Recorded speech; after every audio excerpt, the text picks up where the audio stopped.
Buenas tardes. Gracias a todos y a todas por acudir a esta cita y a Amanda de la Garza, sobre todo, por fomentar este espacio de encuentro, que esto es una ocurrencia de nuestra subdirectora artística, y a los equipos de programas públicos que hoy lo están llevando a cabo. Muchas gracias a todos. Hoy vengo a hablar, como sabéis, de la colección del museo, pero más que a través de una visita guiada, me gustaría que esta conferencia se entienda como otra forma de decir la colección misma. Vengo, obviamente, como la voz autorizada del museo, con el deber de contar algo que ya es público en las salas de exposiciones, pero también como una declaración de intenciones, como un ejercicio de transparencia del Reina como institución, que también significa un ofrecimiento a arrancar un diálogo, y eso es lo que más nos importa aquí. Un diálogo social lento y sopesado sobre la historia del arte reciente contada desde España, que para eso sirve exhibir colecciones de los museos nacionales. Es decir, os contaré las narrativas que hemos estado articulando y algunas de las operaciones que hemos llevado a cabo para construir las salas de la planta cuarta en Sabatini, y también, al terminar, estaré dispuesto y abierto a que hagáis las preguntas que necesitéis, pero más o menos la charla va a durar 1 hora y media. Comienzo ya. Soy Legión porque somos muchos. La cultura judeocristiana tiene una tradición de, a partir de las mismas fuentes, contar un mismo relato con diferentes voces. Es decir, narrar lo mismo desde perspectivas diferentes, como la parábola del poseído en los 3 evangelios sinópticos. Legión es, como yo, una figura coral, una figura en contra de una soberanía única. Quiero comenzar, como no podía ser de otra manera, por el principio. Como todo trabajo cultural, esto es un esfuerzo colectivo. En arte nunca se trabaja en solitario. Quizá este modo de contar nuestras colecciones sea coral, tiene que ver con ese nuevo ecosistema tentacular que estamos aplicando a todos los ámbitos del Reina. El octópodo es un animal peculiar porque tiene en cada uno de sus tentáculos un centro neuronal, un centro distinto que le permite actuar de forma independiente. Por eso en los dibujos animados siempre vemos a los pulpos haciendo algo con cada uno de sus tentáculos, ¿no? El cerebro central solo actúa en momentos de necesidad o de urgencia, para coordinar precisamente esa multiplicidad tentacular. Este diagrama representa esa tentacularidad en la que llevamos trabajando desde hace casi 3 años en el Museo Reina Sofía. Una representación de un ecosistema interdependiente que constituyen las más de 700 personas que trabajamos en el museo. Para esta planta cuarta hemos contado con los equipos de arquitectura, seguridad, accesibilidad, públicos, registro de obras de arte, conservación y restauración, colecciones, biblioteca y archivos, actividades editoriales, gestión económica, recursos humanos, educación, comunicación, prensa, protocolo, relaciones institucionales, patrocinio, participación de la sociedad civil, de coleccionistas de la Fundación Museo Reina Sofía y de otras personas que a título individual han donado obras que ahora podemos mostrar en las salas. En esta coralidad irrenunciable entenderéis que soy Legión porque somos muchos y muchas. Que estemos llevando a cabo una reforma de la estructura de trabajo del museo tampoco es banal, porque forma parte también de una reorganización general de los usos de los espacios del Reina. Estas transformaciones hacen que el qué y el cómo se sumen al por qué. Confiamos en que un ecosistema laboral interdependiente y dialogado aumente la capacidad de transformación social de un museo de arte moderno y contemporáneo. El último punto de introducción que considero clave es el marco. En épocas inciertas es necesario que los conceptos culturales sean traficados en el tiempo y en el espacio.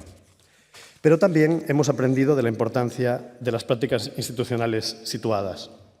Aunque en la planta cuarta predomina el arte hecho en España, lo geográfico aquí no es un contexto, sino una posición de la voz. A un 80% de arte español le acompañan obras de arte internacionales en la medida de las posibilidades de la propia colección. Esta decisión de ubicar la posición de habla del museo en España también responde a la escucha de una petición habitual de la escena del arte local. Construir un lugar donde esa escena, la escena del arte español contemporáneo, pueda verse reflejada.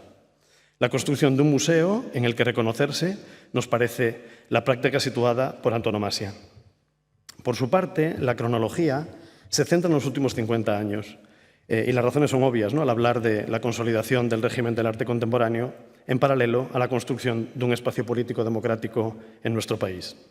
Eso sí, el tiempo es lineal en el recorrido, pero no es unívoco, sino que está sometido a destiempos y anacronismos. Además de una introducción sobre la primera década de la transición, por 3 veces la planta se retrotrae a los años 70, para volver a contar la historia del arte reciente de 3 formas diferentes. De nuevo, 3 veces Legión. Precisamente la idea de no ofrecer una lectura única del pasado, sino diferentes puntos de vista, tiene su correlato en la apertura de los lenguajes de exposición. Los museos, cuando hablan, dicen exposiciones. Y el display, la instalación o el montaje en sala son su expresión fundamental. Una vez que un cuerpo accede a una sala de exposiciones, todo es información y todo es lenguaje. El cubo blanco es una tradición que convence por su neutralidad, su objetividad y su aparente no intervención. Pero décadas de historia nos muestran que es un lenguaje como cualquier otro. Bien. No puedo decir algo más serio que James Stevenson, pero la abstracción a la que se somete la invisibilidad del display en el cubo blanco contiene la abstracción de la nación en un aparato progresivamente democratizado del que el capital es productor y garante máximo. Esto es la teoría básica del complejo expositivo que todos conocemos. Otras formas, al menos, ponen en circulación su provisionalidad misma como modelos de exposición. Y también son históricas, como la persuasión instalativa del gabinete abstracto de Lissitzky en el Landesmuseum de Hannover en el 27, algunas de nuestro pasado reciente, ciertamente audaces, ¿no?, como la Sala Negra del Museo de Arte Contemporáneo de Madrid en el año 59, o incluso experimentos más recientes como el del Stedelijk de Ámsterdam, el Stedelijk Museum, hecha por Rem Koolhaas y el equipo de OMA, ¿no?, en el 2018. Es decir, os traía estas 3 como puedo traer 1000, ¿no? Hay infinitas especies de montaje, como infinitas son las formas de habla de los museos. Aquí lo que veis arriba es un montaje de un escultor vasco, Xavier Salaverría, uno de cuyos centros de trabajo es la escultura asistencial, que sirve de soporte a la obra de otros artistas, asistido por el arquitecto Patxi Guiluz. Pero no se trata tanto de mostrar esa planta superior con ese montaje tan peculiar como una opción fijada que se mantendrá para el decir exposiciones en el Reina, sino que lo que nos importa es iniciar un trabajo en defensa de la falta de prejuicios en la forma de mostrar. Como tampoco creemos que deba haber prejuicios en las formas de ver. El gusto es una fuerza conservadora e inmóvil y no podemos seguir mostrando, como siempre, solo por hábito o por norma. Tenemos la convicción de que nuestro lenguaje tendrá que tener la misma diversidad que el arte que mostramos, y así lo iremos declinando en las futuras transformaciones de la planta tercera y segunda de Sabatini, que en 2028 esperamos que completen la nueva presentación de la colección permanente del museo al completo. Bien, después de este preámbulo, comenzamos el recorrido.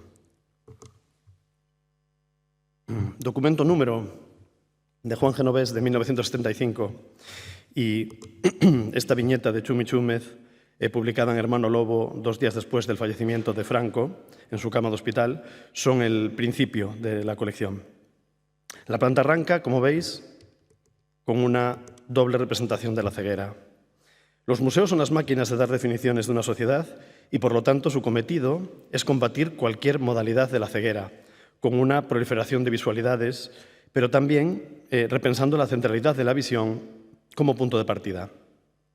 En esa misma constelación, la planta comienza con las caras borradas en el espacio público, ¿no?, esa comunidad inexistente de Rafael Canogar, con los tachones de Concha Jerez, con los que denuncia la censura en la época predemocrática exactamente, con la pintura quemada de Joan Miró que veis a la derecha arriba, y también con esos 8 grabados de la Suite Bollard de Picasso, que representan una de las cimas de su trabajo y de su expresión de la alegría de vivir.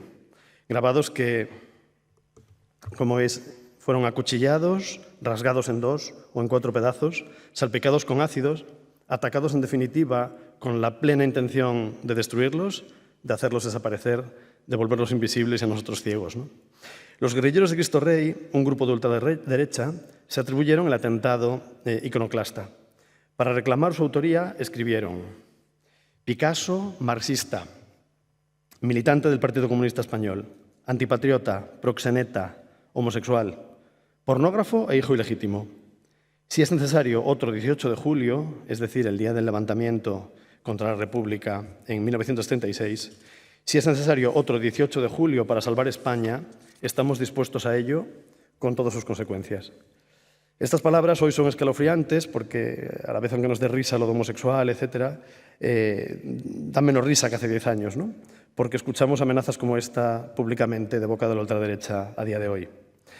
Conservamos este material fundamental para recordar esta infamia gracias a la galerista Elvira González, que fue la que sufrió el atentado junto a su marido, Miñoni, y por suerte los guardó, ¿no? Pero también conservamos en las colecciones del Reina otra edición de la misma suite volar en perfecto estado. Creo que no es necesario insistir, pero os recuerdo que este museo existe porque el Guernica, el último exiliado, ¿no? Vino de vuelta a España, ¿no? De regreso a España. El Guernica fue pintado además en el 37, el mismo año que Picasso terminó la suite volar. Es decir, por resumir, sin democracia lo que tenemos son Picasso rotos, con democracia lo que tenemos son museos donde garantizar el derecho de la sociedad a acceder a estas obras. Os recuerdo también que esta planta comenzaba con esa doble ceguera y, en palabras del Nobel José Saramago, la forma más peligrosa de ceguera es creer que tu propio punto de vista es la única realidad. Para multiplicar los puntos de vista y, sobre todo, para preservar la complejidad del mundo, construimos esta introducción. Y os quiero presentar, para empezar de nuevo, a Margarita.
Bien, esta era Margarita en 1969 en el Copacabana del Paral·lel de Barcelona, a través de la mirada del cineasta Jacinto Esteva.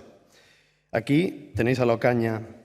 De Ocaña mostramos la espléndida Asunción Gloriosa en la sala de exposiciones, pero aquí también os la muestro vestida con el traje sol, lo que ella llamaba traje sol, que concibió para sus últimas performances. Desgraciadamente, Ocaña falleció debido a las quemaduras sufridas cuando el uso de bengalas incendió accidentalmente el sol y con él su vestimenta, por todo era de papel maché. La resiliencia de Margarita, que resurgía cada noche de sus propias cenizas, es la resiliencia de una época. Pero estas mujeres trans, estos cuerpos disidentes que el franquismo no permitía que existiesen y que la democracia ha tardado demasiado tiempo en reconocer, arden en el mismo momento en que las pinturas arden. Las tablas de la vaquería, el bar de la calle Libertad en Chueca, pintadas por CSP y por Borja Zatrústegui para proteger las puertas del bar precisamente después de un atentado con bomba en el 76, luego fueron acribilladas a balazos por los mismos guerrilleros de Cristo Rey en el 77, ¿no? Que vemos que no se perdían una. Todo esto es una forma de contar cómo la construcción de la democracia ha sido lenta y nace no solo al visibilizar presencias sociales que ya existían y solo teníamos que reconocer como ancestros en el presente, sino a partir de una espacialidad nueva, una forma de desplegarse e inventar con imaginación radical el lugar donde puedan ocurrir relaciones sociales nuevas, en el que tengan lugar aquellos cuerpos que no son un porvenir, sino que son futuros deseables que ya estaban aquí, en un aquí y ahora que es un deber reconocer desde el presente. Una ciudad nueva, un espacio público de nuevas tribus urbanas, como Alaska a la derecha o Luis García Berlanga, pues ya lo veis fumando en el centro. Esta nueva realidad que nos representaba Guillermo Pérez Villalta también está en las fotografías de Miguel Trillo, con una nueva forma de mostrar, ¿no? Donde la fotografía es un producto reproductible, una sucesión de fotocopias en color, pegadas con celo multicolor sobre bolsas de basura, imágenes osadas y ajenas a su valor de mercado. Tampoco debemos olvidar que las formas anteriores, aquel mundo de ayer, todavía era atractivo y que una realidad acrítica también era un riesgo posible, ¿no? Los dientes de la Collares en su retrato por las Costus no eran ironía crítica, sino reconocimiento de un icono más allá de toda concepción política. O sea, apolítica, que en realidad es muy política, ¿no? Bien, en 1982, Richard Serra propuso, de la mano de Carmen Jiménez, una escultura para la Plaza de Callao, en Madrid. Escribía Serra: la plaza en ningún momento retiene a la gente, puesto que no existe razón para pararse, detenerse y reflexionar. El centro de la ciudad es un vacío rodeado por atascos permanentes. Una ciudad como Madrid necesita cambiar la retórica de Callao de la del consumo comercial a una articulación cultural. Lo que se necesita anunciar en Callao es una definición del arte. Fijaos qué premonitorio y fijaos lo que es ahora Callao, ¿no? Más que un análisis de Serra, evidentemente esto era un presagio y el señor lo había entendido todo, ¿no? 2 años después del proyecto se abortó por el fallecimiento del alcalde Tierno Galván. Pero en 1986, Carmen Jiménez le invita de nuevo a realizar una obra producida específicamente para Madrid. Esta vez, un Richard Serra para la inauguración del Centro de Arte Reina Sofía, hace 40 años. Ahí les tenéis en la inauguración. Es por ese destiempo que tenemos una pieza como Equal Parallel ahora, que es parte de lo que veis ahí en esta foto, ¿no?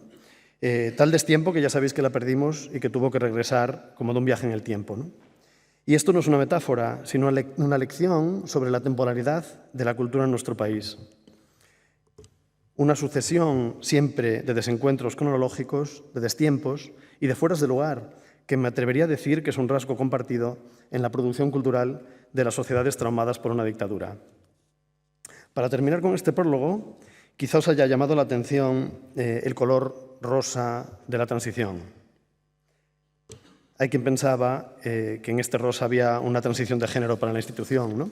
Al fin y al cabo le llamamos el Reina, que es una confusión de géneros evidente, ¿no?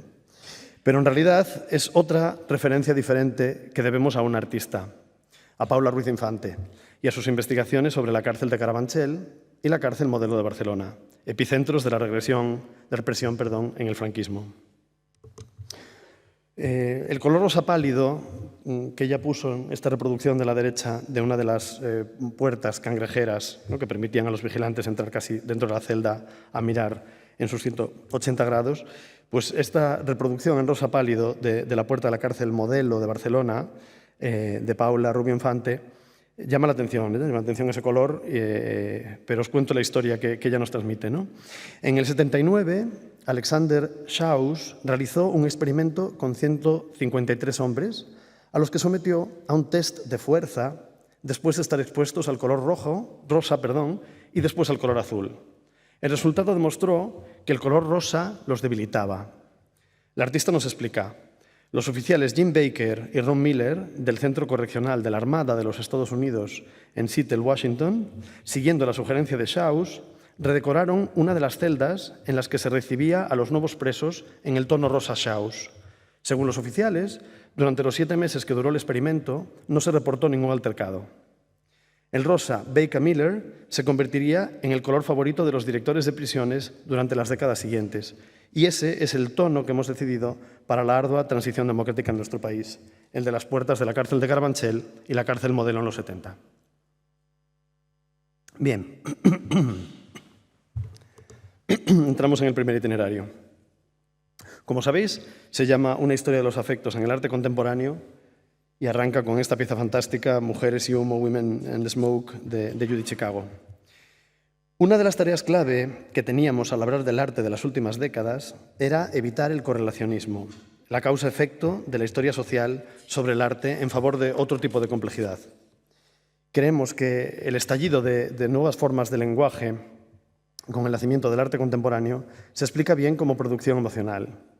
En la segunda ola del feminismo, cuando se inventa la performance contemporánea, cuando el arte ocurre en el cuerpo de las mujeres como soporte, como veis en esta obra, el desnudo, como género clásico de la pintura y de la escultura también, resulta abolido para convertirse en cuerpo. La producción de subjetividad desde los afectos inicia un tiempo nuevo cuyo ciclo no ha terminado todavía, sobre todo si pensamos en la forma en la que los cuerpos se exhiben o se exponen en las redes sociales como repositorio y a la vez experimentación con la identidad. En este itinerario mostramos la proliferación de feminismos. El arte de raíz conceptual de estas mujeres artistas trata sobre la realidad humana y sus emociones básicas. El postestructuralismo, el psicoanálisis lacaniano, la semiótica, les permiten construir metodologías de lenguaje de gran sofisticación y de gran profundidad teórico-discursiva, pero aún así creo que es clave recordar que el arte sigue tratando de lo de siempre, del amor, de la vida y de la muerte. Esta pieza de Sanja Ivekovic, una artista de Zagreb, de la antigua Yugoslavia, es una obra maestra de ese momento, de mediados de los 70. Triángulo, o Triangle, documenta la acción del artista durante un desfile del dictador Tito, ante su casa en Zagreb. Aunque hay un francotirador en la terraza de su bloque comunista, que a lo mejor intuís allá arriba de todo, aunque hay este francotirador impidiendo que la gente salga con sus balcones por seguridad del prócer del régimen, ella salta a la prohibición, como veis en la foto de la derecha, saliendo a su balcón para leer un libro y masturbarse en público. Esta revuelta personal, hacer pública una actividad del ámbito privado, es lo que le permite romper la norma coercitiva y salir al balcón. Hasta que un policía, por eso el triángulo, que lo veis ahí abajo, bueno, casi no se ve, pero está abajo en la foto inferior, por eso ese triángulo de visión entre el francotirador, ella y el que la vigila, ¿no? Le solicita su retirada. Pero después de haber dudado mucho entre los dos, parece ser, si tendrían que interrumpir ese acto íntimo de la mujer, ¿no? Recordáis que no en vano la máxima central de la segunda ola del feminismo era que lo personal es político. Julujama también pertenece a este mundo de lo personal es político, pero en la Valencia de finales de los 70.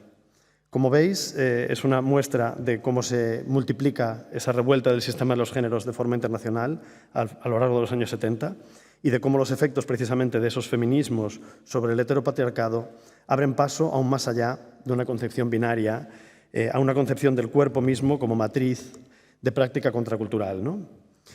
Roberto González Fernández, que aquí le tenéis, vivió en San Francisco a comienzos de los 80, en las últimas celebraciones del orgullo gay antes de la pandemia del SIDA. Era interesante hablar con él de esta misma pieza y lo que nos parecía, ¿no? Que mientras estamos escribiendo los textos para la colección, este rainbow of sexual preferences, o sea, el arco iris de preferencias sexuales, nos parecía una máxima política. Y él nos contó que en realidad eso era una carroza patrocinada por una sauna gay y este era su lema, ¿no? Esto nos demuestra que los avances de la revolución sexual de los 60 ya estaban en aquel momento, a principios de los 80, absolutamente sometidos al neoliberalismo y al comercio en la antesala de la pandemia global, ¿no? Nan Goldin aquí nos recuerda algo que es muy importante para nosotros también en esta planta. Hemos optado todo el tiempo que hablamos de temas muy políticos por una presencia afirmativa. Frente a las violencias a las que son sometidas las comunidades minorizadas en su vida cotidiana, digo minorizadas porque las mujeres no son una minoría, son una mayoría, pero están minorizadas en sociedad, pues frente a esta violencia de la vida cotidiana preferimos mostrar la felicidad de las transexuales, como veis aquí, en una escena casi pastoral, ¿no? En un almuerzo campestre en Boston, en una de las ciudades más conservadoras de los Estados Unidos, en el espacio público de 1973. Vicios modernos es un cómic de CSP editado en la Cascorro Factory junto a Alberto García Lix, ¿no? Este cómic nos lleva a las estéticas a los pies del caballo, como lo que es todavía un apunte para repensar qué le hizo al espacio cultural español la pandemia de la heroína. En Vicios modernos se ve la exaltación de la aguja, la exaltación del subidón, del ansia también, incluso con este superhéroe, no sé si leéis el texto, pero dice Flash Jeringón para toda la afición. En fin, o sea, había un regodeo, como veis, en la felicidad de la cultura de la heroína, ¿no? Pero también, evidentemente, llegó el momento del látigo del bajón y de su maldición. Y el propio García Lix hizo esta fotografía de la camisa de su hermano Willy el día que falleció de sobredosis. Arrebato es una película clave de Iván Zulueta, donde la poética y la estética del vampirismo de la propia cámara de cine, absorbiendo la energía vital de sus actores, lo convierte en una de las cimas estéticas de la heroína a nivel mundial. Lo siguiente fue la siguiente pandemia, la del SIDA. Y aquí hay algo muy importante. Bueno, esto es un Ross Bleckner de fondo que apenas voy a mencionar, ¿no? Pero me interesa pensar cómo el lenguaje del arte contemporáneo, que como os decía antes está preñado de la teoría sofisticada, ¿no? La teoría crítica de la época, de toda esa teoría francesa traducida al mundo anglosajón de ida y vuelta, pues toda esa semiótica, ese psicoanálisis, ese postestructuralismo, le ofrecen al arte contemporáneo unas herramientas de lenguaje que lo hacen opaco, con una resistencia a la comunicación directa y donde se destaca la ausencia de la referencia, que más que un sentido se refiere a la fuga y a la ausencia de sentido. La crisis del SIDA nos muestra a una generación de artistas que con estos lenguajes ya estaban preparados y preparadas para expresar esa falta que el SIDA suponía, ¿no? El arte del SIDA es tan bueno porque ya existía un duelo en el lenguaje previo al duelo de la pandemia. Por ejemplo, bueno, pues Ross Bleckner, como veis, ya hacía arte abstracto antes del VIH, pero de repente se convierte en esa especie de sucesión de cadáveres apilados y llama a sus obras eulogios, ¿no? O sea, acumulación de muertes. El caso de Luis Fernando Zapata, son las dos piezas que tenéis al fondo de papel maché, Fernando nos muestra o nos mostraba cómo las cosmogonías indígenas de su Colombia natal pueden también ser un lenguaje desviado que expresa el dolor de esta pandemia, algo que desconocíamos hasta hace muy poco, abriendo la mirada. Pepe Espaliú se expresaba desde su condición de artista desahuciado, como él mismo enunciaba en El País entonces. Sus jaulas son al mismo tiempo la expresión de aislamiento y de las vías de contagio, pero también los lazos de solidaridad y de cuidados entre personas que compartían la enfermedad. Cuando veo esta pieza como una malla de red deshecha, desplegada, deshilachada, recuerdo a un teórico fundamental de los afectos, Brian Massumi, que escribía: los afectos son aquello que se cuela en los vacíos que existen entre los puntos de una red. Yo creo que por eso resulta tan infinitamente emocional esta pieza, ¿no? Conmovedora. Pepe Miralles, que es esa obra que tenéis en el centro, nos ofreció, es una donación suya, de esta pieza que se llama A Juárez, ¿no? Digo que es una donación porque forma parte del contenido de la pieza. Como entenderéis, ya veréis, es un material del que no podía sacar dinero, no podía moralmente obtener, digamos, recursos. Esta pieza, Juárez, forma parte de un proyecto suyo que se llama Etnografía de una enfermedad social. Y lo que veis son los objetos que acompañan a su amigo Juan Guillermo, desde el diagnóstico como seropositivo en el 95 a su fallecimiento meses después. Ahí tenéis desde, bueno, lo veis un poco mejor, tenéis desde instrumentos de cuidados paliativos hasta los libros que leía o la música que escuchaba, ¿no? Aquello que tenéis es un cassette de Fiebre de la Lupe, por ejemplo. Algo bastante irónico para un enfermo que debería tener fiebre casi todos los días, ¿no? Incluso, bueno, hay otro tipo de materiales, pero el más curioso quizá es este, pero creo que lo leéis perfectamente y no os lo tengo que explicar.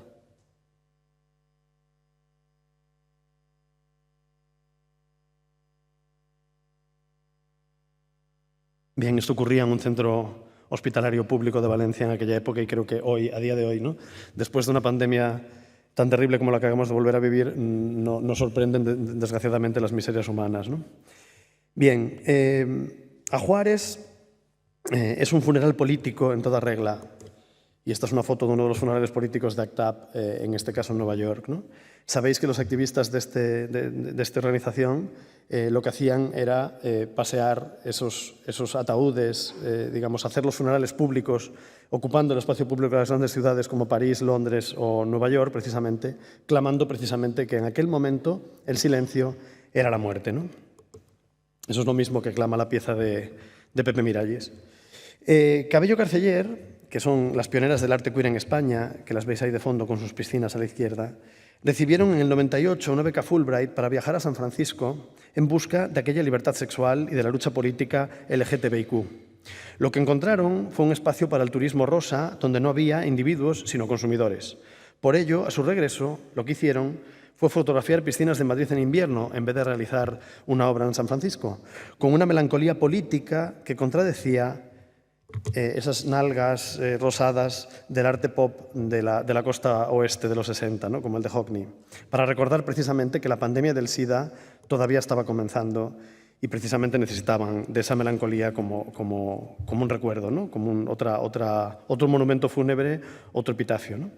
El lunes, Cabello Carceller, me contaba Amanda ayer, que inauguraron a viva voz un programa de educación donde artistas nos van a contar su obra en las salas del museo. Y fue maravilloso escuchar a Carceller, me decía ella, decir, no solo tenemos derecho a la presencia, se refiere a las personas queer, evidentemente, ¿no? Y dice, no solo tenemos derecho a la presencia, también tenemos derecho a la poética. Me parece realmente para tatuárselo, ¿no? Bien, la siguiente sala es un espacio dedicado a Miquel Barceló, porque, bueno, esto parte de una anécdota singular, ¿no? El escritor Hervé Guibert publicó Al amigo que no me salvó la vida en 1990. Entonces se convirtió de inmediato en un hito literario, no solo por el tema central, que era la convivencia de su autor con la condena a muerte que suponía conocer su condición de seropositivo, sino por la importancia fundamental que adquiría ya entonces la autoficción, ¿no? Convirtiéndolo en uno de los hitos de la literatura posmoderna. Un punto de vista además descarnado, terrible y también de impúdica sinceridad, ¿no? Todo el libro. El pintor Miquel Barceló fue personaje bajo el nombre de Yanis, que definido como robusto hijo de granjeros, en dos de sus novelas finales, El hombre del sombrero rojo y El paraíso, que fueron publicadas el año después de su muerte en 1992, ¿no? El color rojo del fieltro del sombrero, que veis en esta pieza central, el color rojo del fieltro del sombrero que solía llevar Hervé, solo lo utiliza en uno de los cuadros que realiza. En el resto lo elimina, lo cambia por colores diferentes o le quita el sombrero, porque decía Barceló que le hacía pintar los ojos de un azul más intenso, más oscuro, que no eran los de la palidez de su amigo, ¿no? En El hombre del sombrero rojo, en esta novela, Hervé Guibert escribe sobre el pintor español Yanis y dice: yo amaba a Yanis.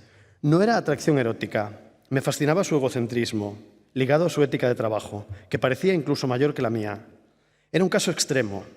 Me veía reflejado en ese hombrecillo brillante, locamente enamorado de sí mismo, un torturador de sí mismo por el bien de su obra. Me sentía casi físicamente atraído, no solo por sus pinturas que había visto reproducidas en catálogo, sino por la pura ética de trabajo con que ese hombre las pintaba, por su talento también para ganar dinero con ellas, tanto como fuera posible, montañas de dinero. En ese mismo libro escribe sobre sus dos sesiones de posado para Barceló en 1991, año de su muerte. Le cito: Yanis me pintaba moribundo, una calavera bajo un sombrero rojo con dos ojos azules, incandescentes. Había diluido un festín de azul pálido para pintar mis ojos. Se ofreció a prepararme infusiones de opio para que pudiera seguir adelante durante las sesiones si posaba desnudo, tal y como habíamos acordado. Siempre la escritura de Hervé Guibert encuentra resistencia para contar lo que realmente ocurría al ser pintado. Dice: hay acontecimientos que se resisten a ser plasmados por escrito, y cuenta incluso: fue una traición, una trivialización de la solemnidad del momento intentar escribirlo. Tenía un verdadero misterio que contar, algo esquivo, el vuelo de la carne hacia la pintura, el progresivo desangramiento del alma sobre el lienzo. Debía narrar la historia en presente o en pasado. Y continúa: Yanis, Barceló, pintaba 3 o 4 retratos al día. Luego se tumbaba en el suelo, rociándolos con un ácido que los corroe y que me desfigura, rogándome que me quite el sombrero. Y yo sintiéndome aún más desnudo. Y él: me he llevado tu alma. Barceló escribió en su reciente De la vida mía, su propio libro autobiográfico, esto: el borrado permite ver, añade relieve, intensidad. Y dice incluso: pintar es borrar. Esta letanía repetitiva de retratos es una teoría de la pintura, un pintar borrando, un paralelo a la vida desgastada que se perdía paulatinamente a medida que aquel cuerpo posaba, se volvía pintura.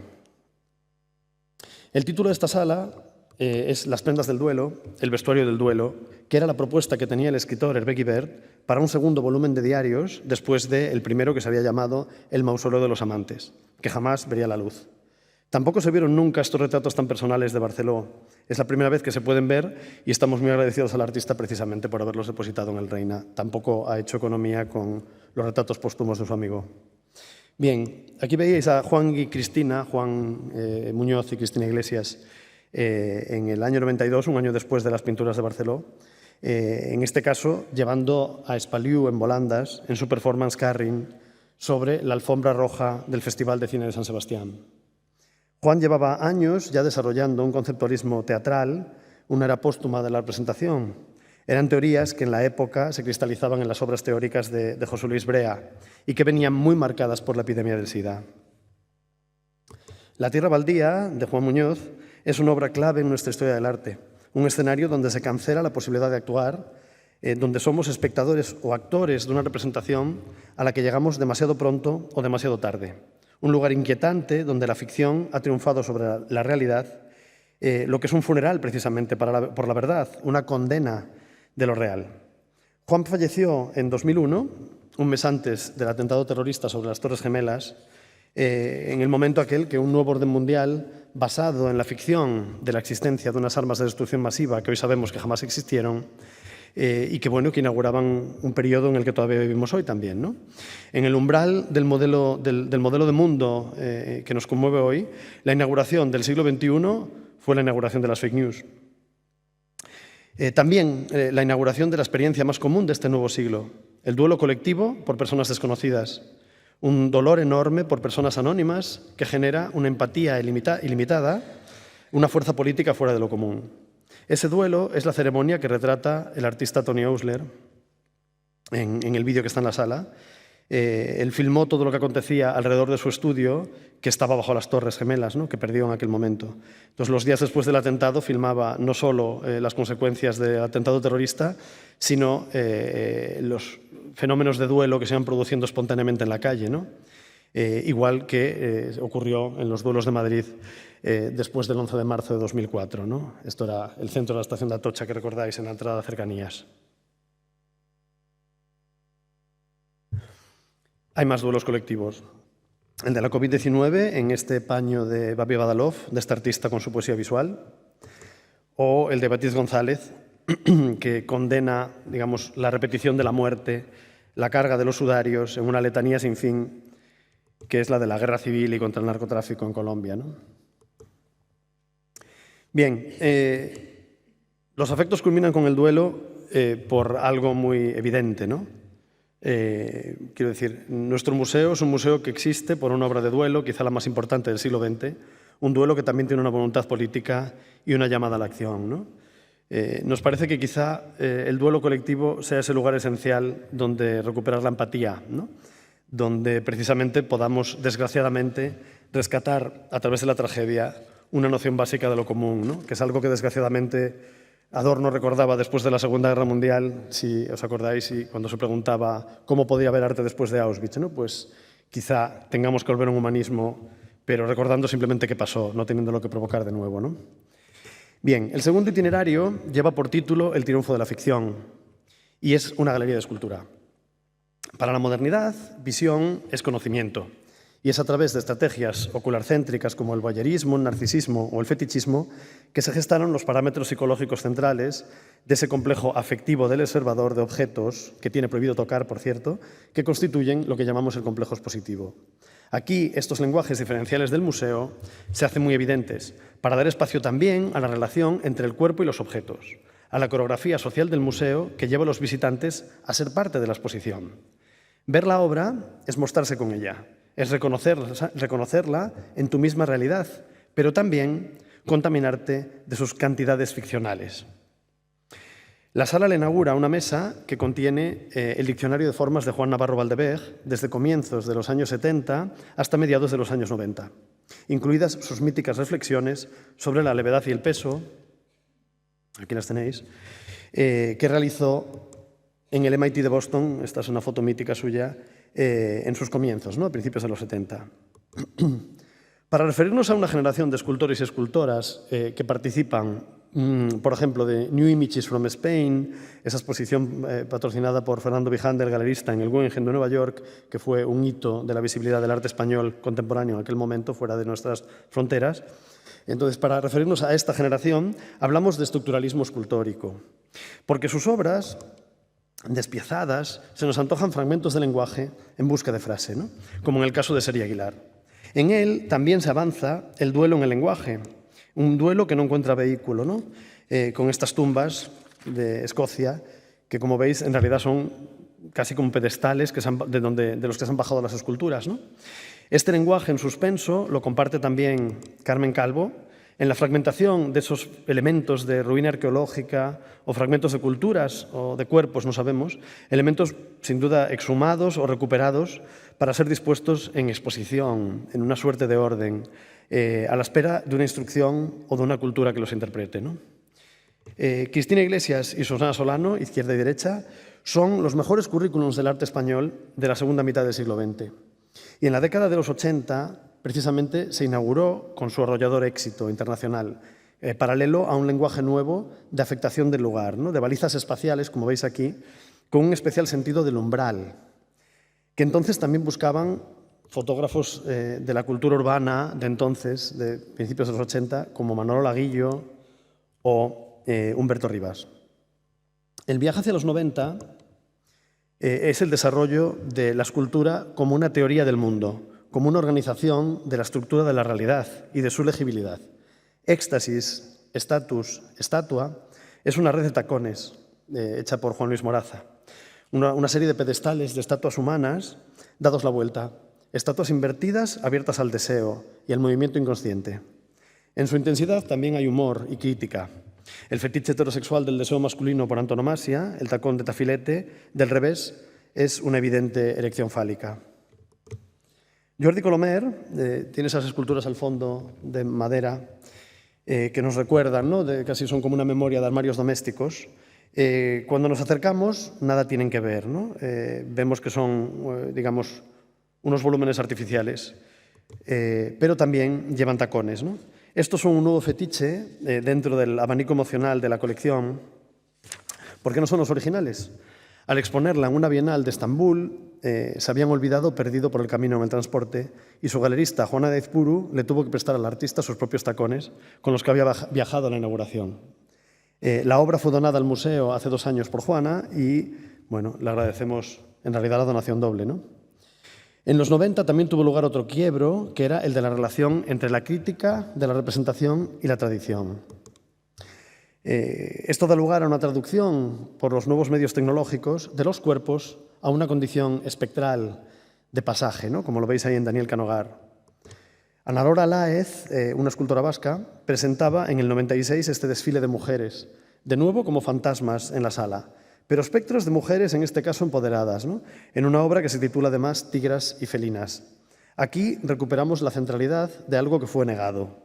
Aunque en su día no fue comprendido y fue criticado por frívolo, hoy se revela como una reflexión clave sobre su propia tradición vasca y los vacíos estructurales de un artista como Oteiza, ¿no?, comparados precisamente sus volúmenes con obras de la propia colección.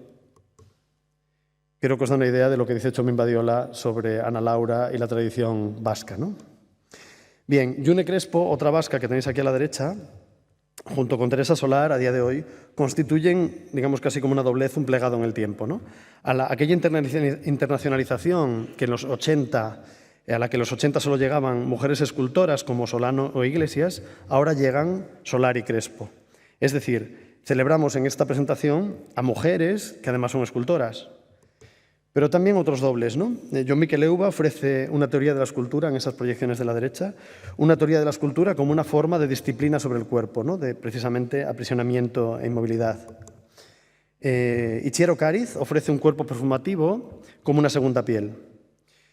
Susi Gómez ofrece un intento de recuperar una memoria irrecuperable, que es la del paisaje natal, con este paisaje del Cabal Bernat en Pollença, en Mallorca, que emerge literalmente de sus manos, ¿no? Esa mano, que también está en el pedestal de Teresa Solar, ha vuelto para quedarse, ¿no? Acompañada de un nuevo materialismo que es casi de ciencia ficción, que en Teresa Solar es muy evidente, pero también en gente como Mónica Planes, ¿no? Que son gestos fijados en polímeros y resinas, ¿no? Que también están en los plegados de las esculturas de Nora Aurrecochea, ¿no? O incluso en la pintura convertida en escultura de Ángela de la Cruz, ¿no? Una pintura que es pintura potencial, literalmente. El final, o el principio de este itinerario, introduce aquello que se dio en llamar arte relacional, que apuntamos a revaluar no tanto como un arte producido con la connivencia de una comunidad, sino como una revuelta de ficción de nuevo cuño, como conjuras colectivas de la representación sobre lo real, que pueden mejorar el mundo. Es decir, al fondo tenéis un vídeo de Alicia Framis que detiene la planta central de producción de Inditex en una huelga secreta. A la derecha tenéis fotos de Álvaro Perdices que representan pues, precisamente cómo alumnos de una escuela se esconden y se ocultan dentro de los muebles y los aparatos, de los muebles que son el aparato disciplinar de la escuela misma, ¿no? A la izquierda, en las fotos de la izquierda, están Playa de Maider López, que precisamente pues, regala una toalla a cada persona que entra en una playa ese mismo día, una toalla roja, y al final del día toda la playa es una pintura o una obra de la propia Maider, ¿no? En fin, el último ejemplo os lo voy a poner en vídeo, que es el ejemplo de las acciones en casa de Bestuy Vives, que precisamente lo que plantean es cómo la casa propia puede convertirse en un estudio de performance o en una partitura nueva para lo doméstico.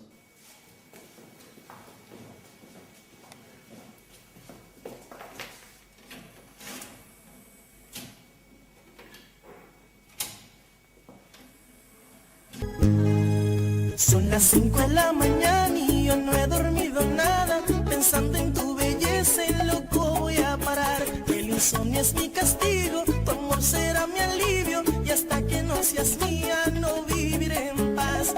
Conocí tu novio, pequeño y no buen mozo, y sé que él no te quiere por su forma de hablar. Además tú no lo amas porque él no da la talla, no sabe complacerte como lo haría yo. Pero tendré paciencia porque él no es competencia, por eso no hay motivos para yo respetarlo. No es amor, lo que tú sientes se llama obsesión, una ilusión en tu pensamiento que te hace ser cosas, así funciona el corazón. Bien vestido y en mi Lexus pasé por tu colegio, me informan que te fuiste, como loco te fui a alcanzar. Te busqué y no te encontraba y eso me preocupaba. Para calmar mi ansia yo te quería llamar, pero no tenía tu número, tu amiga ya me lo negó. Ser bonito mucho me ayudó, eso me trajo la solución. Yo sé que le gustaba y le di una mirada, con par de palabritas tu número me dio. Del celular llamaba y tú no contestabas, luego te puse un beeper y no había conexión. Mi única esperanza es que oiga mis palabras. No puedo, tengo novio. No me enganches, por favor. No es amor. Escúchame, por favor. No, lo podéis ver arriba entero. Sí, es una verdadera maravilla. A ver, lo pongo porque sé que a partir de 50 minutos la gente necesita despejarse. Y también porque es un fragmento muy importante, francamente. Bueno, no solo porque, bueno, quiero decir, que podáis ver este vídeo y asomaros a la ventana y ver el Calder en el patio del Reina, creo que es importante, ¿no? Da ganas de ponerle música salsa al Calder. Pero hay algo muy importante con esta pieza, ¿no? Esta obra representa la enorme condición precaria naturalizada en las últimas décadas en el arte español. La cultura pública cada vez tiene menos fondos en nuestro país, esto es un hecho. Esta pieza fue producida domésticamente. Es más, tan domésticamente que no sé si os fijáis, pero hay un momento en el que la cámara sigue bajando mientras está jugándose la vida y da la sensación de que va a meterse en el medio de la habitación. Mark tiene miedo y está agarrado a la puerta y la cámara tiene que subir detrás, ¿no? Porque si no, efectivamente se mata, ¿no? En fin, o sea, ni siquiera hay un corte ahí, ¿me entendéis? ¿No? O sea, hay una precariedad que es una condición connatural, en concreto a mi generación. Y fijaos que esto ganó un premio de arte joven, el Miquel Casablancas en Sant Andreu, en un barrio obrero de las afueras de Barcelona. Ese parecía que era su trayectoria máxima en aquel momento, pero luego pues, Hans Ulrich Obrist se interesó por la pieza, llevó a Bestuya Vives a una intervención en la Casa de Lorca en Granada, y un año después Daniel Birnbaum los invitó a la Bienal de Venecia, a la Arsenale, a la exposición central. Fijaos, era 2010 y claro, pues la cosa no estaba muy bollante en la economía española pública en aquel momento, y sabéis que los artistas que se invitan a Venecia no se les paga ni el viaje, ¿no? Cuando te invitan a la sede central, pues tienes que buscarte el dinero en tu propio país, tu propia galería, y se supone que porque te invitan a Venecia tú vas a poder conseguirlo. Pues la economía española, ni privada ni pública, consiguió que ellos consiguiesen dinero para hacer una pieza nueva, que es lo que les proponían, y simplemente mostraron unos pequeños collages, porque era lo que podían llevarse en la maleta en su trolley, y su vídeo de las acciones en casa. Quiero decir, es triste y a la vez es una alegría que un vídeo tan pobre como este y tan maravilloso pues demuestre que la precariedad no tiene fronteras, pero eso no debería ser la norma y desgraciadamente todavía es un poco la norma en nuestro país, ¿no? Bien, la exposición es el complejo que regula la disposición espacial de los objetos, ¿no? En un orden determinado, como veis aquí. Esta galería nos permite una forma de exposición donde el relato histórico no es más que una convención disfrazada de racionalismo científico, el fruto de un inexorable proceso de naturalización. La historia no ocurre de forma sucesiva. La historia excede siempre a un diseño lineal. La exposición podía definirse también como la estructura eminentemente política de las cosas, un collage en el espacio tridimensional que se ofrece como un todo a la lectura de los terceros que somos los visitantes, ¿no? El arte contemporáneo ha utilizado la exposición como un proceso de negociación efímero y la escultura es el espacio ideal para mostrarlo. Como sabéis también, el museo es una supuesta autoridad anónima en ese display del cubo blanco, pero nunca es un texto único. Y por eso, para la nueva escenografía expositiva que nos proponen Eguiluz y Salaverría, han partido de nuestra propia modernidad para ordenar aquello que es lo contramoderno y precisamente pura heterodoxia, ¿no? Digamos, lo posmoderno con formas de modernidad.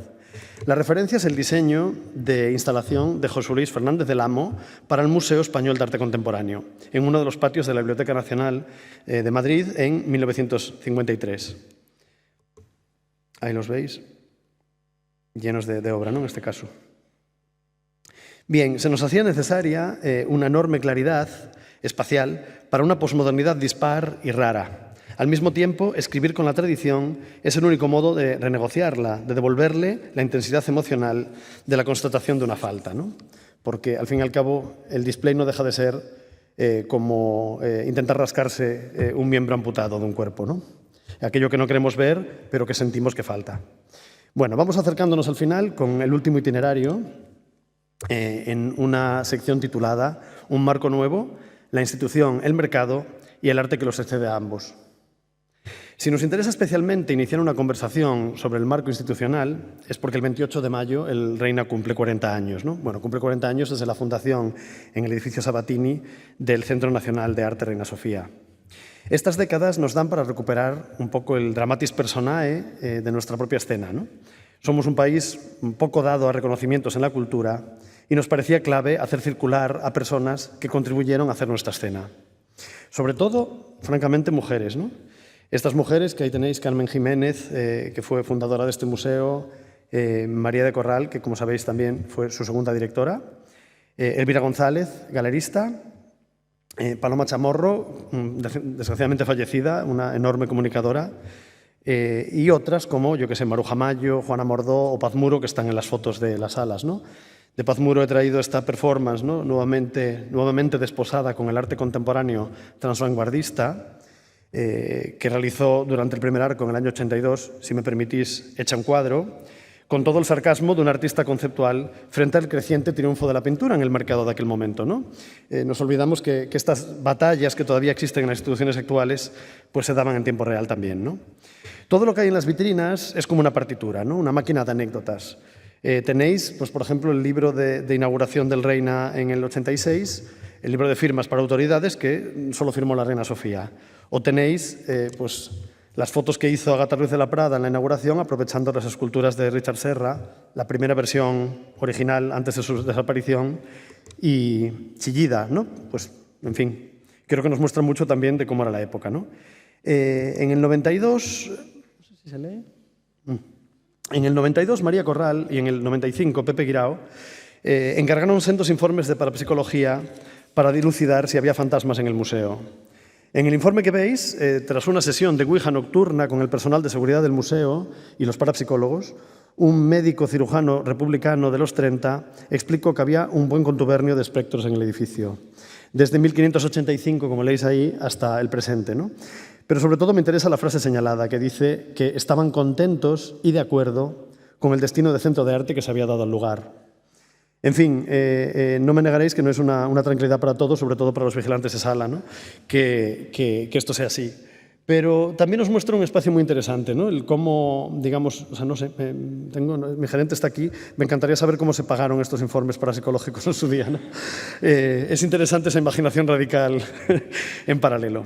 Bueno, las siguientes salas siguen un orden disciplinar que parece altamente conservador, pero lo es con toda la intención.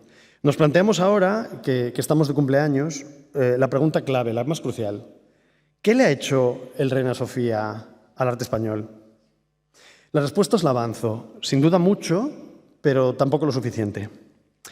La primera sala, esta que tenéis aquí, se dedica al vídeo y reconstruye la imagen sublime. Una exposición comisariada por Manuel Palacio, que en el 87 fue la primera dedicada al videoarte en una institución del Estado español. En ella se ofrecieron unos pagos generosos a los y las artistas participantes con la condición de que donasen obra a la colección del futuro Museo Nacional, que todavía no existía como museo. Esa gestión no se hizo entonces, no se hizo en 39 años, sino que la estamos haciendo ahora. Y la colección de videoarte del museo todavía es pobre y todavía tiene mucho trabajo por delante.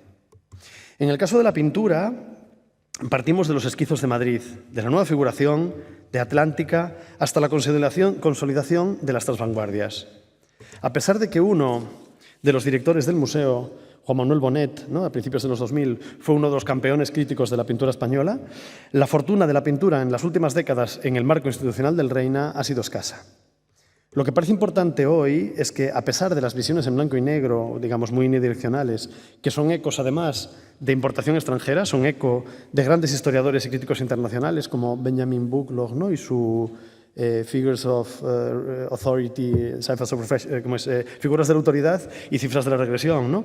Quiero decir, importamos esas teorías, las plasmamos exactamente igual, Vera lo hacía con Craig Owen y con este también, cuando en España yo creo que por sus condiciones históricas, la dictadura y las dislocaciones temporales, creo que esta historia merece una complejidad, ¿no? en su genealogía, sobre todo porque los primeros esquizos precisamente eran adoradores de Duchamp, como lo era después Utray, y nuestra pintura desde los 70 también tiene una vertiente política que aquí veis muy claramente, como en Patricia Gadea, ¿no? Con esa caricatura de Antonio López o con el retrato irónico que hace Juan Ugalde desde Nueva York de Ronald Reagan, ¿no? Ahí en el medio. En fin, o sea, no podemos decir que este arte no es político, no podemos decir que este arte no tiene raíz conceptual, ¿no? Creo firmemente que una de las tareas fundamentales de los museos de arte contemporáneo es preservar la complejidad del mundo y ojalá en el futuro podamos hacerlo también con la pintura de las últimas décadas, ¿no? El tercer mea culpa, o la tercera sala, se dedica a la fotografía, de nuevo con un corte muy cerrado. Mostramos el primer material de fotografía española que entra en bloque en las colecciones nacionales a través de la exposición Cuatro Direcciones, comisariada en el Museo Reina Sofía por Manuel Santos en el 91. Lumberg, la editorial, patrocinaba la exposición y donó todo el material a la colección.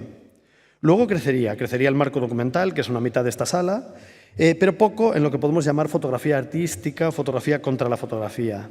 Es más, centramos el foco de ambas vertientes aquí en dos mujeres, por un lado en Ucalele y por otro en Cristina García Rodero, porque son fundamentales por una parte, y por otra porque el número de fotógrafas en la colección todavía es anecdótico. Desde finales de los 90 triunfó institucionalmente en todo el país un arte de raíz conceptual que además hacía gala de multidisciplinariedad, ¿no? Aquel Diseñas o trabajas de los 2000 lo retrató perfectamente, con mucha mala baba, Carles Congost en su musical con la banda Strud, Un místic determinado, donde este actor, que era el de Cuéntame entonces, Pablo, ¿no? Donde un exitoso futbolista del Athletic de Bilbao se mete a videoartista, se compra una tarjeta de vídeo, obtiene una beca de Artelecu y en el camino sale del armario, ¿no? Como dice la película, y a pesar de todo, el videoarte no es una opción sexual. En este sector no hay tanto mea culpa porque el museo sí ha hecho un trabajo más profundo, ¿no? Con lo que llamamos crítica de la representación. Hija precisamente de la aguja y del SIDA, hija del destiempo. Hemos partido de un género clásico para entender algo que en principio parece complejo, como la crítica de representación, para explicar precisamente esos procesos de transformación que sufre con la posmodernidad un género concreto de la historia del arte, que es el paisaje, ¿no? Joan Fontcuberta, que lo veis aquí, produjo su Herbarium muy temprano, a comienzos de los 80, muy temprano a nivel mundial, como crítica de representación, desde la fotografía, como un artefacto de teoría fotográfica contra sus poderes documentales, ¿no? Componiendo especies inventadas, digamos con nombres absurdos, combinando la basura que encontraba en la calle cuando paseaba por Poblenou yendo a su estudio, ¿no? En Barcelona. Lo que parodiaba es esta objetividad infinita, ¿no? de un Karl Blossfeld en la modernidad, ¿no? Pues inventando todas esas especies que creo que en algunas se ve claramente, ¿no? Como esa patata con un cuerno que no es un naciente patatal, en fin. A la vez tenéis otras propuestas, ¿no? De paisaje, perdonad que se ve fatal, pero es una pintura de Pere-Jaume, que es simplemente el borde del lienzo que deviene horizonte de montaña, ¿no? El caso de Mateo Maté, el parte de los paisajes de exaltación nacional del siglo XIX, como esta vista del lago Le Mans del suizo Alexandre Calem en 1849, que en manos de Mateo, no sé por qué está este. En manos de Mateo se transforma en un collage de uniformes militares de diferentes países, ¿no? Maté, yo creo que es muy interesante, como prueba que el camuflaje militar nacional es el repositorio perfecto de la teoría del color del siglo XIX, que había, digamos, eclosionado en el impresionismo, ¿no? Bueno. Por su parte, el paisaje de Dora García es un sistema de gradación de lo real, ¿no? Como veis en la pieza, pues si abres más o menos las lamas de la cortina, pues decides la intensidad de realismo que estás dispuesto a asumir en la realidad que quieres ver, ¿no? Los últimos 2 capítulos de la presentación de la planta son una necesidad democrática que lleva también años intentando cumplir Elena Sofía, ¿no? Por un lado, explicar la representación de nuestras sociedades, la visibilización del aparentemente menor o inferior o minorizado, como os decía antes, como las mujeres o como las comunidades racializadas, pero también por una razón muy obvia y muy evidente, ¿no? A día de hoy. Somos un museo público de una democracia occidental y es importantísimo mostrar las nuevas presencias sociales y entender cómo precisamente esas democracias occidentales, por eso tenemos otros problemas de gobernanza, ¿no? Las democracias occidentales hoy son innegablemente una suma de minorías, ¿no? Que han de tener lugar. En ese espacio tenemos una sección dedicada a artistas afrodescendientes españoles, ¿no? Con un clásico ya de nuestra escena como Rubén H. Bermúdez y tú, ¿por qué eres negro? Un recorrido por cómo nacer negro no es devenir negro, sino que se trata de una construcción política por hacer. Y perdonad la cosa comercial, no cobro nada por este libro, pero acabo de hacer una reedición de Tú porque eres negro, que es una obra maestra. Es muy barato y os lo recomiendo absolutamente para vuestras colecciones personales, vaya.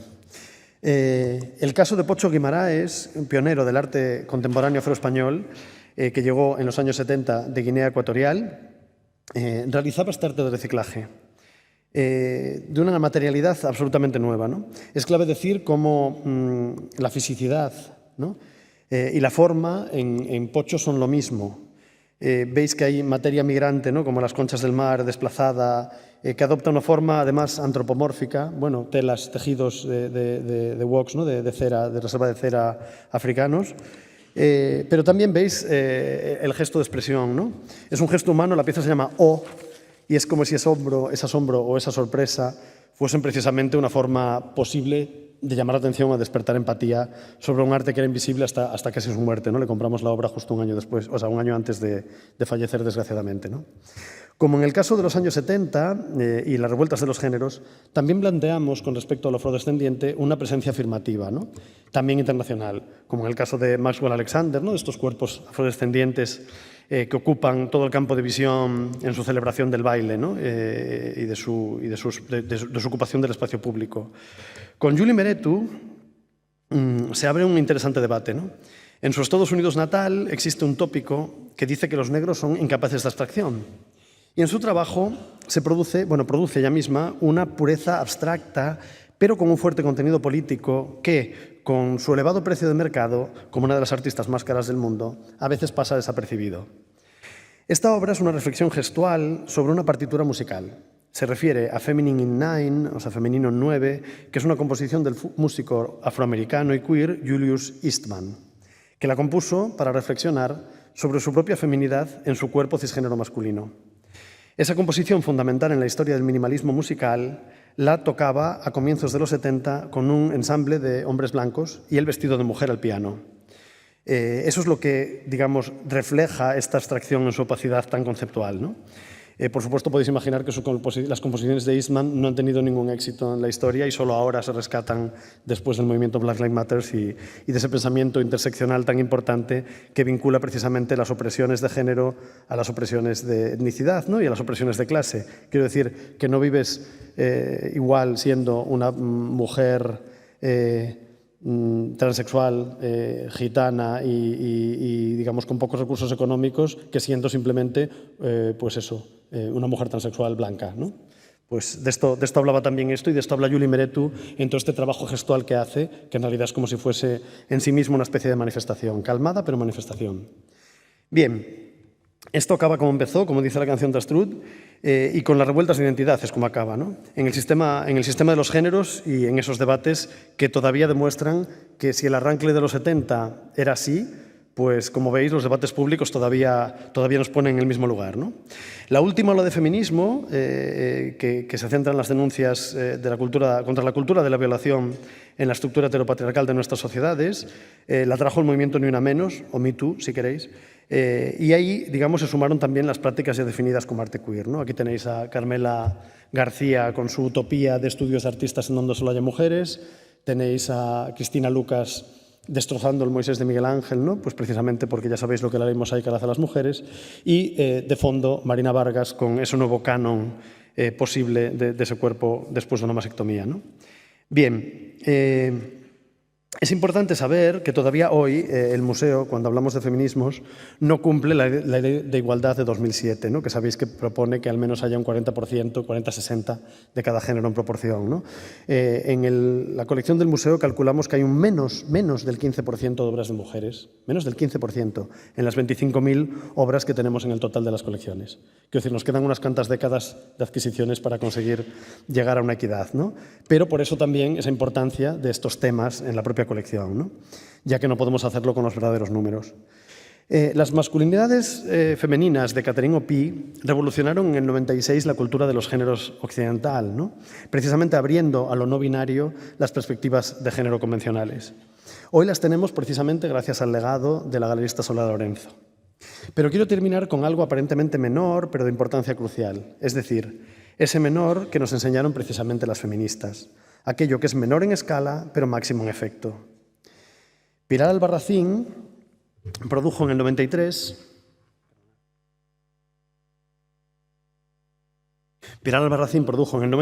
una obra destinada a la primera exposición que discutía el régimen binario de los géneros realizada en el Estado español, titulada irónicamente 100% y comisariada por Mar Villaspesa. En ella, Pilar retrataba a las trabajadoras sexuales transexuales de su barrio, de Sevilla. Lo fundamental es su título. 3 años antes de la explosión internacional de Catherine Opie, la obra se titulaba Mujeres, sin más. El decir y el ser está en el terreno del trabajo de la representación, de la imaginación radical de los y de las artistas, más allá de todo debate y de toda ley. En su capacidad de enunciación, el arte es el emplazamiento social para la construcción de una realidad donde quepa siempre y cada vez más gente, donde podamos vivir mejor. Cuando el debate continúa en la política oficial, el arte, como veis, mujeres, le responde o le corresponde un innegable poder de nombrar. Como veis también, esta presentación de la colección del Reina está erigida sobre el arte, sobre aquello que los artistas y las artistas llevan algunas décadas proponiendo, y nuestra esperanza es que ha de permitir poner los sueños de representación que suponen sus obras precisamente en contigüidad con la vida misma de sus públicos, con las infinitas posibilidades de existencia y también de convivencia. Muchísimas gracias por vuestra paciencia.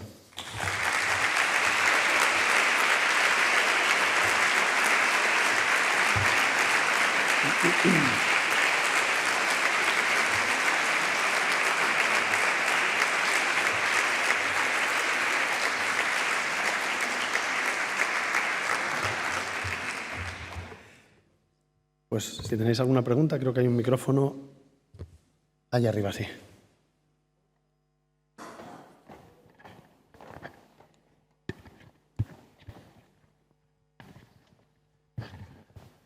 Muchas gracias, Manuel, por toda tu exposición, el resumen que nos has hecho, ¿no? Yo he visto varias veces la colección, porque igual que veía la anterior, pues ahora he visto esta y he comparado un poco la diferencia, porque es que yo llevo más de 50 años en el barrio, ¿no? Yo vine aquí pues con el Teatro Independiente en el año 73. Vivíamos ahí en la calle San Carlos, siempre hemos vivido como en comuna, tal, y entonces he seguido muy bien todos los movimientos sociales de la ciudad, ¿no? Luego viví en Malasaña, nuestros vecinos de enfrente eran las Costus, y claro, he vivido todos estos fenómenos y podía dividirlo estos 50 años en tres crisis, en tres bueno, había que decir, entre el siglo XX y el siglo XXI sería la primera división, ¿no? Más genérica, ¿no? Pero había que ver hasta la crisis del 92, la crisis del 2008, por ponerlo en el contraste, en el mundo, ¿no? Porque la crisis del 75 fue la crisis del petróleo, donde surgimos el movimiento punk, que dio, por ejemplo, en el teatro fenómenos como la Furabaus, que empezaron un teatro sin texto para hacerlo universal, es un lenguaje de plástico, ¿no? Lo que hacían, ¿no? Era provocación y era hacer pensar, ¿no? Entonces, eso, por ejemplo, ese tipo de movimientos se echan de menos en esta colección, que podrían incluirse, ¿no? Luego, como has dicho al principio, que si podíamos enriquecer un poco el relato, ¿no? Que habéis trabajado un equipo muy interesante, ¿no? Luego, cuando llegamos a la época de la figuración, qué mal se pintaba entonces, ¿no? Y parece una feria, ¿no? Como empezó Arco, pues yo no sé quién es el diseño del montaje o del arquitecto o del arquitecto o del otro, ¿no? Que el asunto parece una feria y nos recuerda en los primeros Arcos, ¿no? Eso es muy simpático, ¿no? Y luego, por ejemplo, a nivel de proyecciones, hay dos de Iván Zulueta, ¿no? La del 75, que es muy gráfica, Poli, Yonkis, el de un hotel, ¿no? Y la otra que está bien, ¿no? Que ya lo has relatado. Pero, por ejemplo, se echa de menos, igual que en la otra había una de también de Bilbao,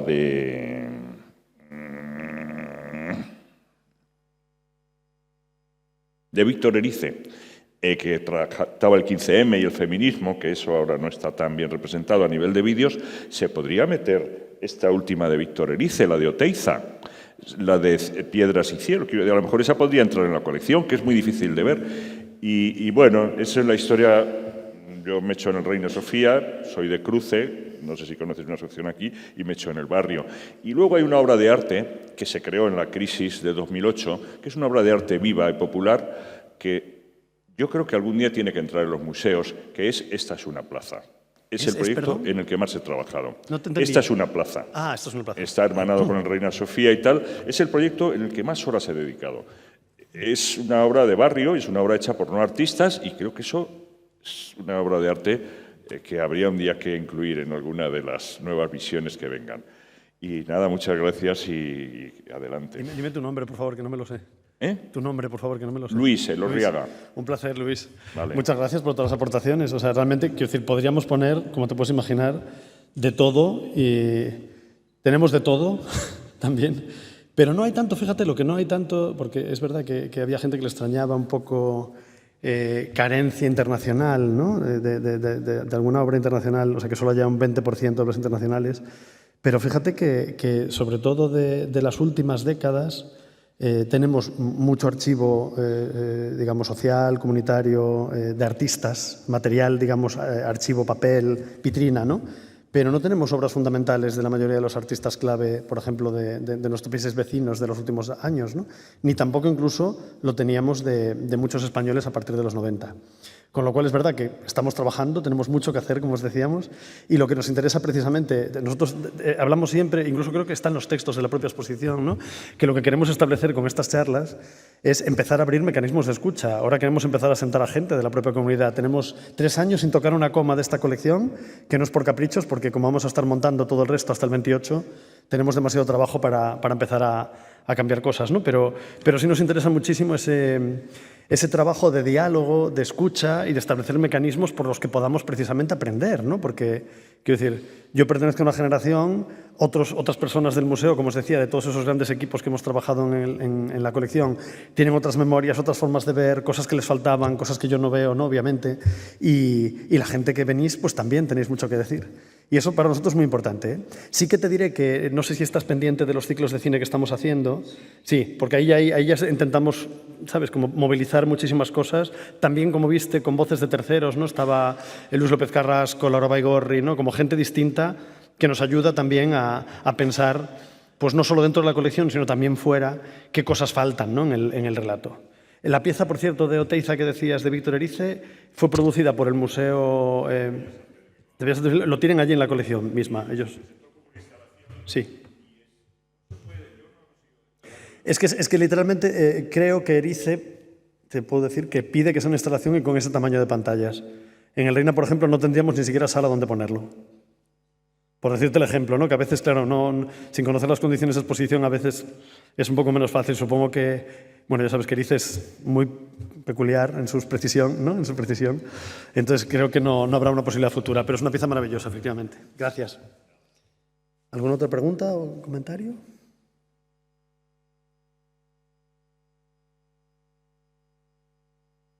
Mira, hay una persona ahí, ¿la veis?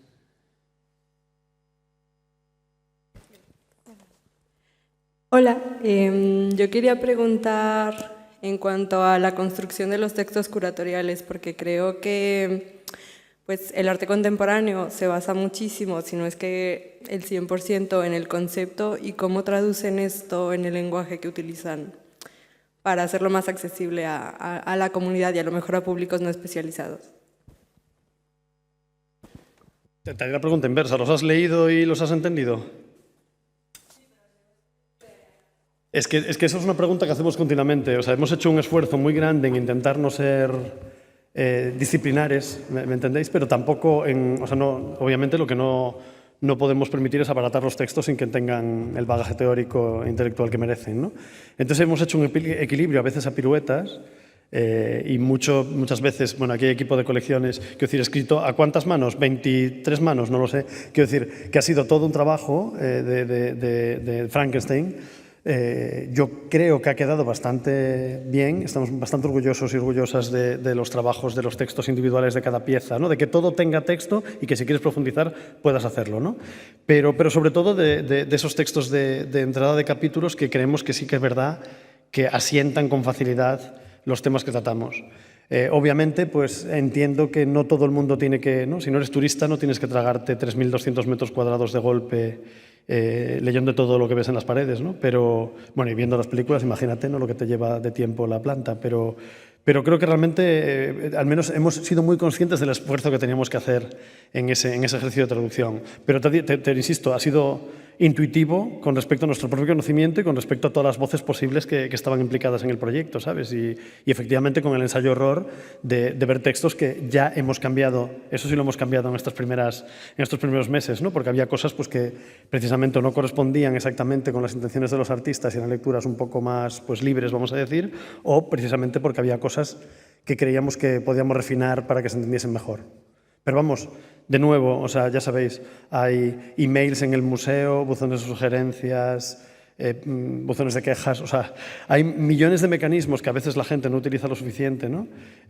Para dirigirse a nosotros y comentar y de verdad que será un placer oír precisamente lo que los públicos, no solo los especializados, tienen que decir sobre esto, ¿no? Es verdad que pues, tenemos encuestas de públicos, tenemos mecanismos de escucha que utilizamos dentro de nuestros departamentos, ¿no?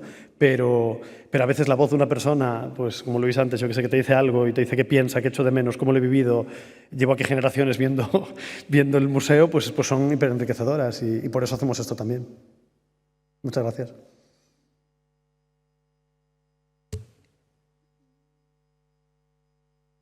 Pues... ahí. Juan. Gracias. Quería preguntarte en primer lugar por qué comenzar el trabajo de reordenación de las colecciones por la contemporaneidad, por los últimos 50 años. ¿Cómo va a condicionar eso la reordenación del resto de la colección hasta las vanguardias históricas o hasta finales del XIX? No sé si nos puedes adelantar algo o quizá no. Y por otra parte también te quería preguntar sobre un elemento que ha llamado mucho la atención o que llama la atención, a mí me llama la atención en términos positivos, que es el alto porcentaje de artistas españoles en la presentación, creo que has dicho el 80%, algo que se echaba de menos quizá en el pasado, en el museo, pero al recorrer las salas y también por digamos, el recorrido tan interesante, tan intenso que nos has ofrecido hoy, pudiera dar la impresión de que, superada la transición, la agenda política, estética, artística de la escena española está en perfecta sincronía con las escenas internacionales.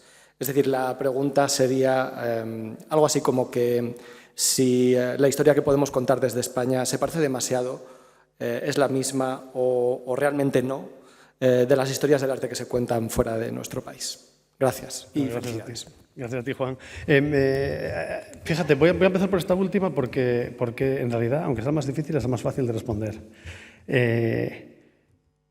Durante un momento pensamos que estábamos volviendo a hacer, por eso hablaba, ¿te acuerdas que en un momento hablo de correlacionismo? O sea, estamos haciendo causa-efecto en plan, pues hay una segunda ola de feminismo en el mundo, segunda ola de feminismo aquí, tal, ¿no? Entonces, hay marcos socioculturales o incluso de revuelta que en ese momento de la globalización son inevitables, ¿no? Siempre hablamos de la globalización a partir del 89 porque hay una exposición muy importante en París, como bien sabes, pero en realidad la globalización se lleva cociendo mucho antes. Quiero decir, Franco se muere en una cama, pero la democracia se lleva fraguando unas cuantas décadas en este país. Me explico, ¿no? O sea, pero es que a la vez está pasando en Portugal, está pasando en Argentina, está pasando en Europa del Este. Me explico, ¿no? Se quiero decir unas cosas como de zeitgeist que obviamente creo que son inevitables y que creo que lo que tenemos es que buscar la forma estética que puedan adoptar. Por ejemplo, este apunte de la ciudad en Barcelona a principios de los 80, ¿no? Y con Manolo Aguillo y Humberto Rivas y ¿cómo se llama? Susana Solano y Cristina. Creo que es algo que todavía tenemos que pensar, ¿no? Y tenemos que desarrollar y tenemos que buscar las obras que nos permitan contar estas cosas, ¿no? Pero a la vez sí que hay algo muy singular que hemos estado viviendo, sobre todo, y que lo inauguramos justo antes de Arco, y ver la mirada que están teniendo los extranjeros sobre la colección, ¿no? Recibimos mucha visita de mucho museo extranjero, muchos comisarios exteriores del arte, gente que invitamos, gente que viene porque sí. Y es apasionante ver cómo lo que nosotros entendemos como una sincronización, por ejemplo, los lenguajes de nuevos materialismos del presente, ¿vale? O nuestra arte relacional, que traje aquí un poco más a colación, pues en realidad son hiperidiosincráticos, ¿sabes? O sea, les estalla la cabeza y nos cuentan, nos ven de otra manera, ¿no? Es curiosísimo que esta lectura de la colección fuera de España fue portada en The Guardian, ¿sabes? Quiero decir, ha tenido un efecto en Frieze, ha tenido un efecto en mucha prensa internacional y precisamente por eso, ¿no? Porque dicen, pero ¿cómo no conocíamos todo este arte? Y lo identifican con otras cosas. Y precisamente este destiempo del que yo hablaba todo el rato lo tienen muy claro, ¿sabes? Lo entienden como algo mucho más idiosincrático, incluso a veces demasiado idiosincrático, ¿no? Yo recuerdo una visita que tuve que me decía que los tacones de Moraza y los tacones del flamenco. Y yo dije, pues no, creo que ahí este señor es vasco y no tiene nada que ver con este mundo, ¿no? Pero me parece muy interesante, ¿no? O sea, quiero decir, creo que los sistemas de escucha de los que hablábamos también los tenemos que establecer con respecto a estas cosas. Y creo que, como es una primera vez que tenemos esta presencia de esta manera, tenemos mucho que ver, mucho que estudiar y, sobre todo, francamente, te digo una cosa así como a bote pronto, ¿no? Internacionalización. Dentro de 2 años vamos a tener más arte español en ciertos circuitos internacionales porque el Reina ha hecho este esfuerzo. Pues tendremos que medirlo. Y tendrá medida, o sea, se podrá... Hay aquí gente que contabiliza muy bien estas cosas, ¿verdad, Marta? Que nos podrá informar. Y yo creo que esto es importante, ¿no? Ver qué efecto tiene real, sobre la escena real, en esa escena de precariedad permanente que tenemos en nuestro país. Eso es por un lado. Por otro lado, me hablabas del por qué, ¿no? En realidad la respuesta también es muy estúpida. Es que el Guernica no se mueve, como sabéis, y claro, el Guernica está en la sala más grande que puede tener, con el aforo mayor que puede ofrecer el Reina Sofía. Quiero decir, obligatoriamente, o sea, nos volvemos un poco locos con la posmodernidad o el relato cronológico tiene que empezar abajo, ¿no? Digámoslo, el pasado más pasado, los finales del siglo XIX, tiene que estar en la segunda planta, sí o sí. Tenemos que llegar a las vanguardias y nuestra intención, y eso sí que te lo puedo adelantar, es que parte de la posguerra ya esté ahí, ¿no? Yo encuentro un poco incómodo a veces ese momento de la noche española del flamenco después del drama del Guernica, ¿no? Creo que merece un... Bueno, ya veis que a mí el drama me gusta, será por gallego, pero hay esa parte que me parece que tiene una intensidad necesaria, la emoción, y creo que ahí lo podemos contar de otra manera. Y luego, el año que viene, sí que estamos probando ya con el equipo, y eso ya lo podemos avanzar porque lo estamos diciendo en público. En algún momento esperamos que, no creo que lleguemos antes del verano, será más bien en el otoño, por temas presupuestarios o de organización, pero haremos, digamos, una parte de la planta serán de los 50 a los 70, o sea, esa crujía entre el fin del arte moderno y el inicio de lo contemporáneo, literalmente. Por eso llamamos a este arte contemporáneo como aquí ya llegó, ya está. Y un ala latinoamericana, ¿vale? O sea que esto será un poco el plan que viene y ya os iremos contando a medida que pasen los años porque literalmente estamos trabajando con los pies en el barro en la cocina en este momento, todos esos equipos de los que hablaba antes, ¿no? Y con muchísima fluidez y con muchísimo placer, la verdad, porque es verdad que el riesgo de estos últimos 50 años era que aparte que los relatos están más pegados al presente y son más difíciles, ¿no? Lo difícil realmente era que faltaba muchísimo material. Y todavía nos falta mucho material. O sea que tenemos que seguir trabajando en ello y que veremos cómo lo vamos componiendo. Digamos, hay una frase que yo repito y que es verdad y que no me da pena, o sea que no quiero criticar a ningún director anterior, que todos evidentemente estamos sobre sus hombros de gigantes para construir lo que hacemos ahora, ¿no? Pero nadie estuvo comprando en presente, nadie, jamás, en la historia del Reina Sofía. Yo creo que pesa el Prado, pesa el Museo Nacional y pesa ese miedo de si estoy comprando a alguien que no será Velázquez, ¿no? Dentro de 500 años. Y efectivamente pues eso hace que ese pavor nunca haya entrado en presente en realidad en la colección, ¿no? O sea, si veis las exposiciones del Espacio 1 en la época de Pepe Guirao y Rafael Cotor, por ejemplo, que eran sincronía pura con el presente, casi nada se adquirió para la colección de todo lo que iba pasando allí y eran producciones propias, ¿no? Entonces, es más, algunas obras de ese momento acabaron en la colección de la Fundación Arco, imaginaos. O sea, el Reina no estaba haciendo ese trabajo. Entonces, esto es interesante y, bueno, hay que diagnosticárselo y pensar que de futuro pues tenemos que pensar de otra manera, quizá, ¿no? Hay una última intervención de Luis, creo.